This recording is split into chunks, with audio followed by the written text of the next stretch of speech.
Okay, this is kind of a delicate topic, but we're going to talk about Season 3, guys, and the balance patch overall, and how I feel about it and how you guys feel about it. And a lot of people have been talking about it, but I didn't want to talk about it like right away because I wanted to just, watch the big turn with CEO, and I also wanted to play the game for a couple weeks and get a feel for it. I am well aware that a lot of people felt very underwhelmed, expecting a lot more system changes, make the game feel different. And I'll be honest too, I also felt pretty underwhelmed by it, especially when I read the notes on day one. And bro, I was very vocal about, changing some things like throw loops. I was a huge throw loop hater. I've done a ton of videos on like maybe solutions for it. I know a lot of people are still complaining about drive rush, yada yada. So yeah, it's becoming really clear that Capcom doesn't want to like rock the boat, and from their perspective, they're really focused on like the highest level of play, pro play, tournaments, especially on Japan's side. But I gotta say though that I don't feel as bummed out, I guess, now that I'm actually playing it, because the changes that Capcom did are pretty subtle if you're just watching the game. But if you're actually playing it, I have noticed differences actually playing it. First off, the perfect parry. That's their big change this season. It used to be every single round, there would be like 1, 2, or even 3 random perfect parries a round. But now it's like, man, perfect parry. Sometimes you go through an entire match without seeing it. Sometimes you'll only get it once. And it feels much more deliberate. And now it's to the point where eventually it's going to be like, wow, it's cool to see perfect parry, especially in tournaments as well. So perfect parry was like a big one, man. When watching CEO, that's the first major for Season 3, there are some players that are like known for being perfect parry gods. And I saw some of these, I'm not going to call them out, but there's some players, man, they didn't even get one perfect parry. That's crazy how much a difference it makes since they changed it so it's deliberate now. So you have to hold back, right? Or you have to hold down back for highs and lows. It's better for the players because they're not feeling like they got their round stolen from them by a random perfect parry attempt. And I still see players try to go for it too, though. They'll tap parry, but most of the time they're unsuccessful. And when you do actually see it, it's like a cool call out, and that's what we want. So perfect parry is still very powerful, but it's not something we see as a very common thing. I think Capcom's got it in a good spot. Definitely one of the best adjustments they made for Season 3 for sure. Even from me playing ranked and from the perspective of watching tournaments like CEO. They also changed the throw tech, so you gain meter on throw tech as well. That change is also very noticeable when you're playing the game. I'm more of a defensive player myself, so I noticed that I get put in burnout a lot, right? Because I'm blocking a lot, and instead of just going all in, I get chipped a lot because of it, But now whenever I successfully tech a throw, I'm like, oh, I don't have to try to jump out of the corner right now. I can kind of chill for a bit. I can survive. And when I'm in burnout and somebody tries to like, push me to the corner or whatever, and they try to sneak in a throw, if you tech a throw in burnout, your bar just bounces up so far. So I get out of burnout faster, and it just feels like I'm being rewarded better for having good defense. And it's really, really nice, especially if you're playing against like really crazy players, and your defense is not bad. I like that. It's definitely much more rewarding, and the scales aren't tipped so crazy on offense because the shimmy madness. So that's another like subtle change that Capcom did that I really, really like. There's also another change that was mistranslated, I think, but you gain more meter now when you walk forward for a certain amount of frames. I think it's like 11. So that is also noticeable. Where you're gaining almost twice as much drive bar walking forward. So that's really nice too when you're playing aggressive as well, or when you're in burnout. It's just like all these changes combined just make it so that you're not in burnout as often and you get out of burnout faster, which I think is good. Capcom also nerfed a whole bunch of crouching medium punches and standing medium punches this patch, so people are like not going like this into buffering into drive rush. And I feel like, man, they should make it so every button that's cancelable, how when you mash lights, you can cancel into drive rush raw, like whiffing the air because of Tokido. I was thinking, man, they should make it so it's like that for every button, because I'm so sick of buffering people doing that all the time, because medium punches, especially 6-framers, are so fast. It's really hard to whiff punish, but that also has its downsides too, because people can bait you and stuff. Like someone can whiff a heavy in front of your face, and then if you try to whip punch them, all of a sudden the screen freezes and they cancel in the drive rush and they blow you up for it. So that I was like, man, that actually might be a bad idea if they made every button do that. So yeah, Capcom just went after the source, which was the mediums themselves, which is nice. Obviously, I was disappointed that we didn't get the true throw loops nerfed. Capcom actually is going after it individually, and they did the same thing with this with Drive Rush lights. So certain characters like Rashid, Ken, Ed, those characters got their corner games hit pretty hard. They still have true throw loops, but it's much more difficult to do, to the point where Ken players had to adjust how they do their corner game. They're doing more Jinrai kicks. They're not just going walk forward throw, walk forward throw. And another cool thing is it's actually making pro players get creative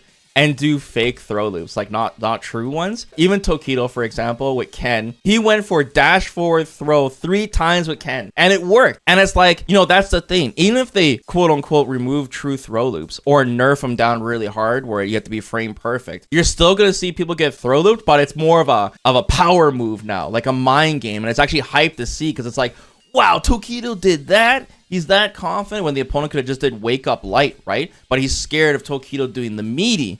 So it's like how Street Fighter was before. It's like how Street Fighter 5 was before. That's how we got away with throw loops, right? Even though they're fake, there's still a mind game of the meaties. That's good. And I think Capcom is going to slowly nerf throw loops more and more. We've seen Elena come out, and her throw loop is very difficult, frame perfect to do with Drive Rush. And then, I mean, Sagat, I don't think Sagat probably going to have a throw loop. You know, I can't imagine him having a throw loop. Any character that flies too close to the sun, their corner game is too strong. I think Capcom is going to go after him on a individual basis, because now that I think about it, if they nerf every character's throw loop, some characters, especially the low tier characters, get hit really hard. Like, they need throw loops, you know what I mean? What if Marisa lost her throw loops, you know? Kimberly, some of these characters, they kind of need it to thrive. So Jury would be dead instantly. Capcom is confident enough to like hold their ground on some of these changes, because I feel like if Capcom listens to everybody, there could be repercussions for that. Even listen to me, Vesper. Okay, there could be repercussions, you know, and you can tell they've tested these extensively. And sometimes listening to everyone can be a bad thing, but that's a whole other topic. That's a whole other video. Finally, they nerfed Drive Rush crouching light punches again. So in season 2, everyone wanted punish counter state on Drive Rush. They wanted extended hurt box on Drive Rush as well, because of Drive Rush jab was so strong in season 1. So they started going after specific characters instead. So they nerfed Chun-Li's light punch, Rashid's light punch, Ken, and they're kind of doing the same thing again, where the patch notes say that when you do crouching medium kick cancelable into Drive Rush light, they made it so you're stuck.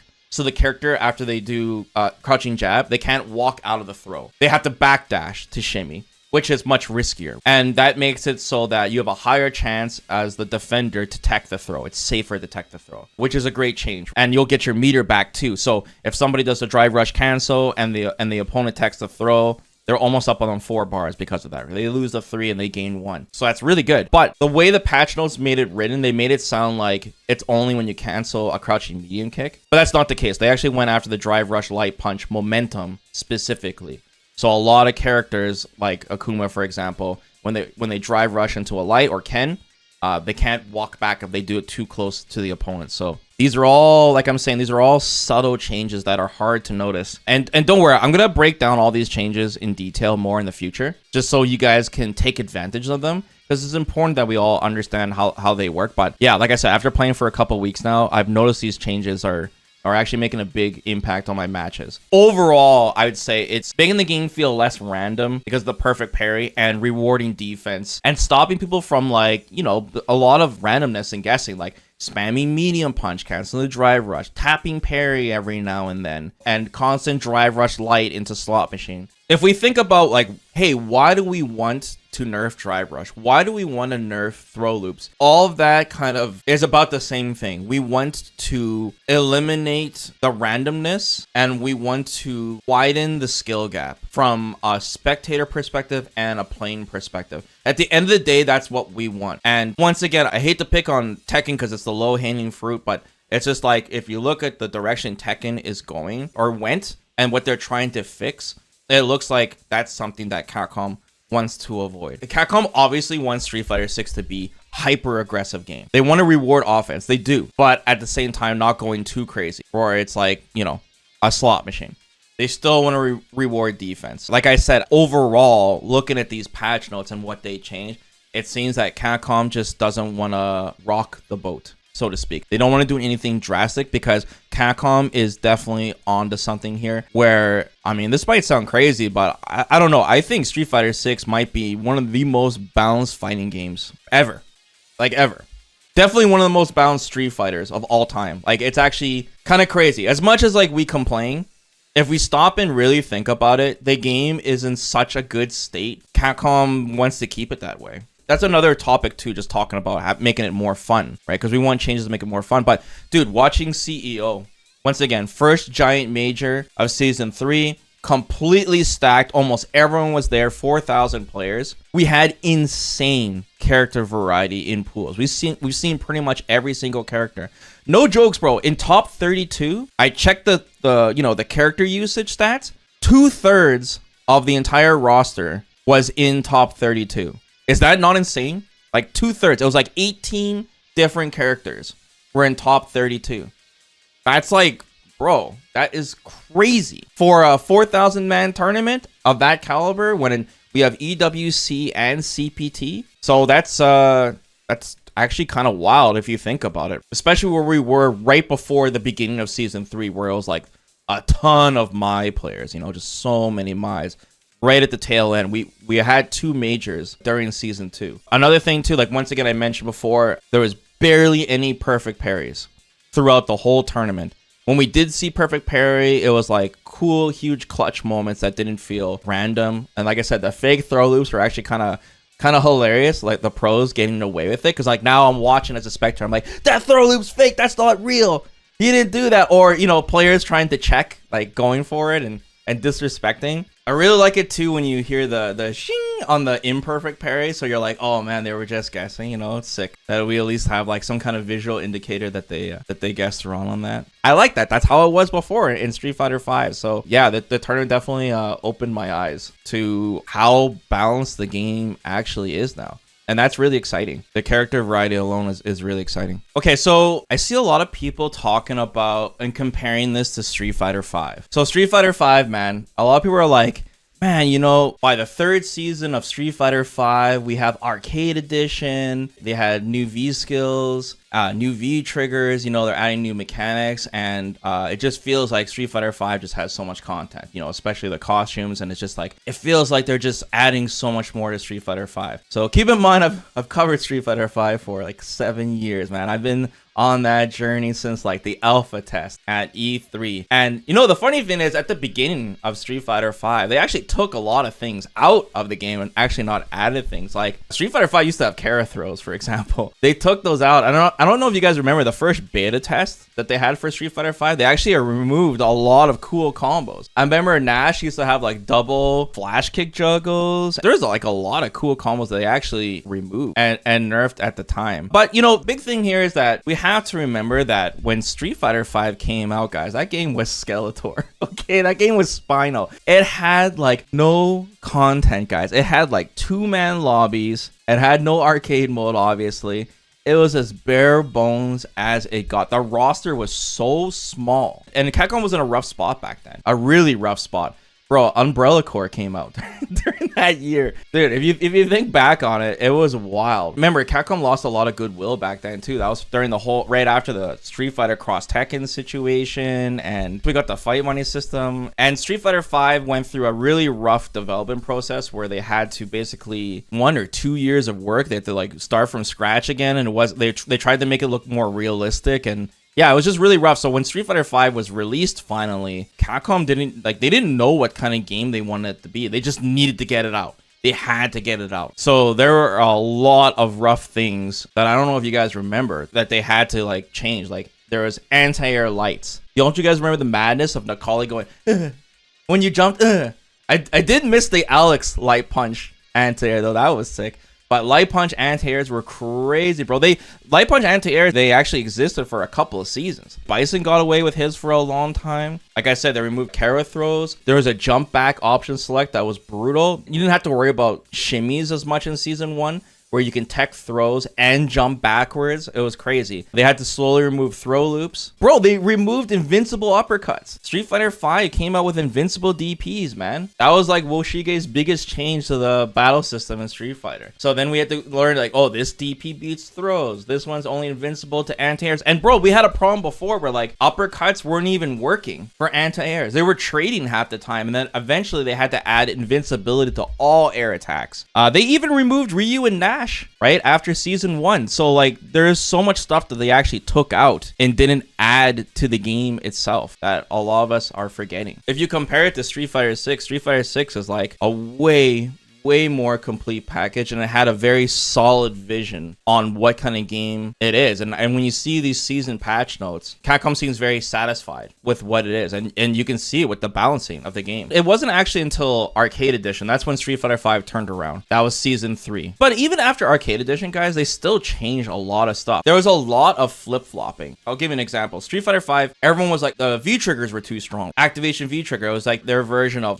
drive rush, right? Crouching medium kick drive rush. So there was like, V-trigger activations like had super high rewards, and Capcom started adding scaling to it. Lots of scaling, but then that scaling hurt characters that didn't have mix-ups like Urien. Characters where their whole game plan was to combo the V-trigger and do burst damage. Those characters got really hurt because of that. So there was a lot of repercussions, and so when they were doing changes to systems, they were doing it system-wide. Whereas in Street Fighter 6, they're more targeting specific characters. Like, they're only going after certain characters' throw loops, not everyone's throw loops, right? Whereas the V-trigger system, they went after the whole system and it hurt certain characters. Then later on, Capcom started adding more V-trigger activations. So they started going even harder on V-triggers. For example, don't you guys remember Sakura's Tatsu into V-trigger activation? They started adding more. There's a lot of back and forth. A lot in Street Fighter V. And Street Fighter V did end up pretty balanced near the end as well, too. Really huge roster. But I'm just trying to say that, like, Street Fighter V is... I think a lot of people are just kind of not remembering the madness between the balance patches. There was... The stages got their transitions throughout the season. Characters were gaining special moves, like Ryu got his donkey kick, Cammy got her air throw. Like, the game was just in such an unfinished state, that they added a lot of stuff. So what Capcom could have done is that maybe they could have purposely released Street Fighter 6 unfinished, more like a free-to-play game,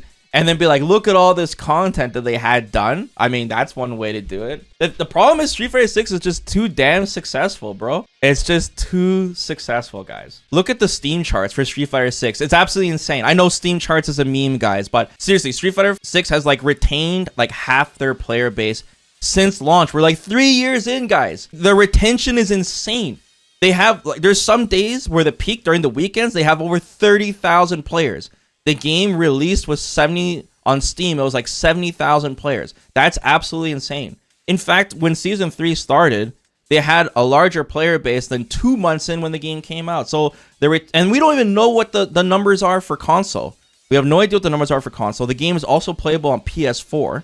And PS4 is still a very relevant console. And on top of that, the Switch 2 version just came out. And it's top 10 on those charts as well. So that's pretty crazy. So Street Fighter 6 is just, they're doing so well. From Capcom's perspective, it makes more sense to churn out games than to like add all this stuff to Street Fighter 6. When we're watching like those trailers for Nintendo Switch advertising Street Fighter 6, I kind of like forgot how much content the game actually has. When it's showing, hey, World Tour, Fighting Grounds, the Battle Hub, and then it shows like the nostalgic costumes you earn from the World Tour, and then the jukebox, and then versus all the modes, and then the V rivals playing retro games on it, the online tournaments, the extreme battle that nobody plays.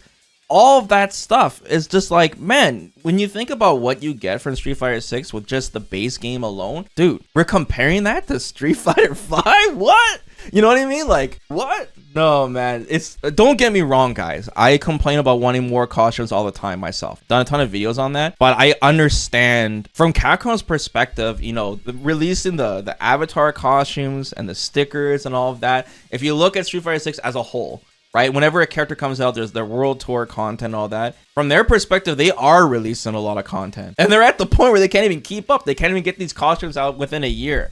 Capcom apologized about that, and they're trying to get them out for season 3. I still agree that they can definitely release more content for Street Fighter 6, especially costume-wise, because the Fighting Grounds guys, You know, I think there's so much potential for Street Fighter 6 to be bigger, be way bigger. But the game is doing good. It's just doing so good. If the game was like dying and the player base was going down, we can say, hey, it's because you're not releasing enough costumes, or your game is really broken and unbalanced. But that's just, you know, it's not the case. Capcom looks at their sales numbers and they're like, man, this game is bumping. The CPT, the esports scene, is bigger than ever. These tournaments are clocking in thousands of players. And we have new players. We got new blood, new pros to cheer for. The pot prize is getting bigger. There's like $2 million.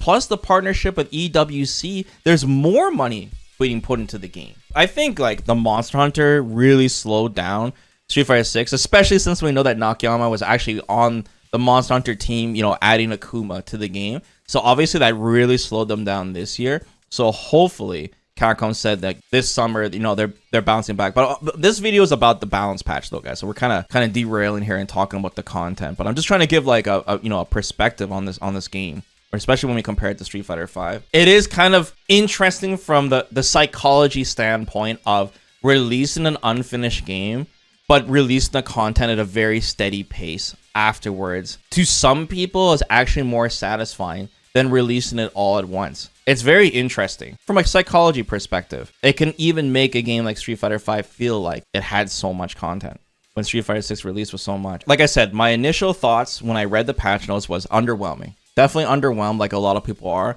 But now that we're back to watching tournaments, I'm seeing the new tournaments and playing the game for a couple of weeks, I'm still having a lot of fun, and I'm starting to, you know, get a feel for like, man, you know, actually the throw loops aren't as bad right now. The perfect parry changes are really good. I'm just like, I don't know, guys.